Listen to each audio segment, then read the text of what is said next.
Service in Sterling, Virginia has issued a severe thunderstorm warning for north central Washington County in north central Maryland, northeastern Berkeley County, and the Panhandle of West Virginia until 7:45 p.m.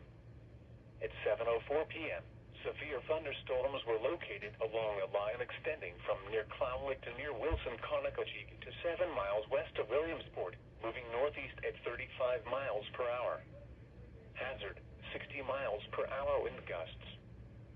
Source, radar indicated. Impact, damaging winds will cause some trees and large branches to fall. This could injure those outdoors, as well as damage homes and vehicles. Roadways may become blocked by downed trees.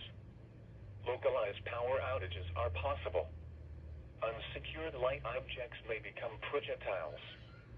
Locations impacted include Hagerstown, Fountainhead, Orchard Hills, Wilson, Conococheague, Williamsport, Morgansville, Falling Waters, Clear Spring, Big Spring, Middleburg, and Warrenton.